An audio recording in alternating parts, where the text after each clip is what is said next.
stem cells. Hi there, I'm speaking today with Prof G at the Blizzard Institute, and I'm asking today about Cladribine and the very recent decision by NHS England that Cladribine is named as a rapid uptake product, which will be made more accessible through the Accelerated Access Collaborative, AAC.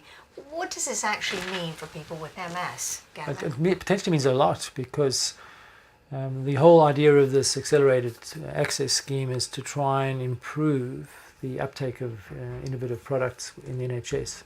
The NHS is criticised for slow adoption, so a new innovation comes out and it takes years really for NHS to implement it. So Simon Steems from the NHS has decided to create this initiative and put NHS funding behind it to speed up adoption. So it's remarkable that oral Cladribine, Mavenclad is the trade name, has been selected for this. I think the reason why it's been selected is it's quite an innovative drug in the sense that it's oral, it's given as short courses, the monitoring requirements are low, and it's got a very good safety profile. So wide adoption of this agent would be improve the outcome for people with MS massively. I mean, our biggest problem in the UK is so few people are on treatment relative to what we would expect them to be. So we undertreat MS massively. I don't know if you're aware, though, within the NHS England network, prescribing of the high-cost drugs are limited to what they would call regional neuroscience centres, and there are about 25 or maybe slightly more than 25 on the list. So to get access to those treatments, you have to go to a specialist centre. That creates enormous delays. I was recently involved in an audit of two centres, actually. And if you get referred directly into what I call the hub, you get onto treatment within about 2 months, which some people would say is too slow anyway. If you have to get referred in from one of the district generals into the hub, time to treatment is over 9 months. So there's a 7-month gap there. Now that's, to me, unacceptable. So maybe if NHS put some weight behind this and said, well, actually, oral Cladribine doesn't have to be prescribed in the hub.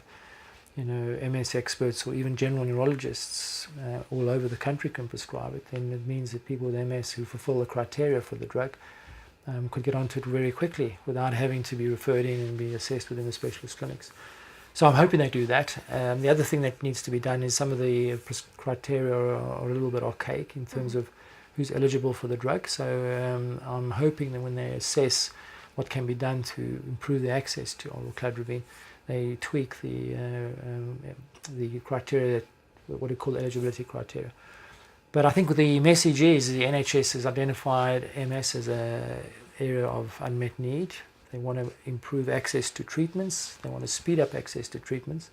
And they promise to put resource behind this. And so it's good news. I think we should celebrate the fact that an MS drug got onto the short list, and there's only 7 products that have been identified, and one of them happens to be an MS product, so it's very good news.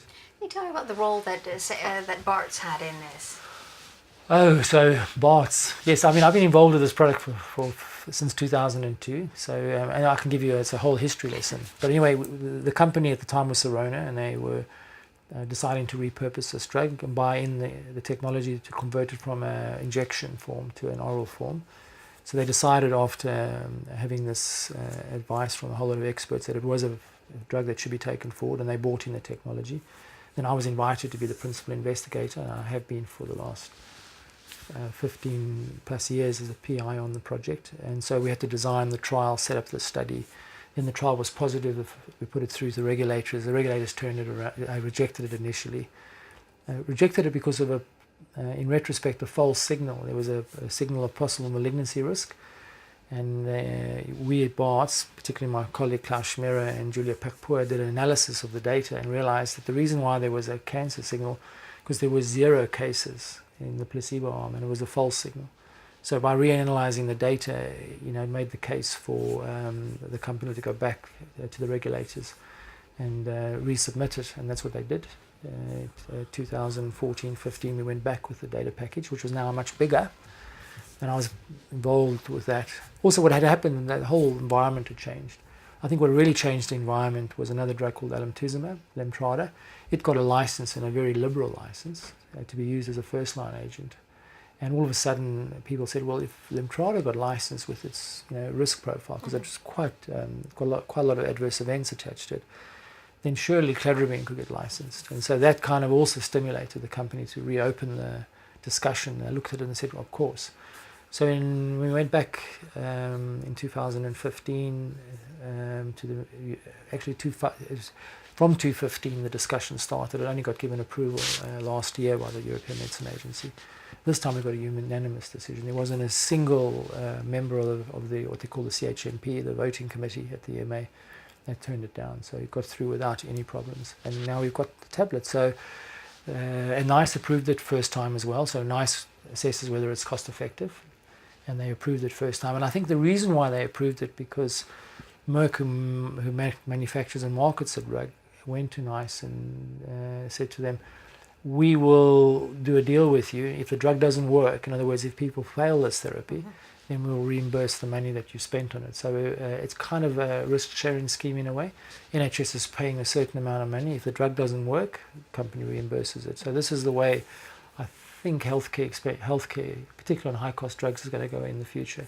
So there's that in place, this reimbursement scheme if it doesn't work.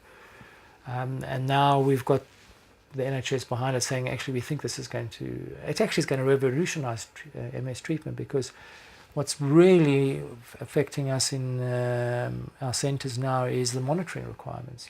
These patients, particularly people who had like alemtuzumab, for example, have to come back for monthly blood tests, monthly urine tests. There's a whole lot of autoimmune diseases that happen. So there's lots of burden attached to the monitoring. And even giving the drug, it's a complicated infusion over 5 days. The other therapies, natalizumab is every day, once monthly.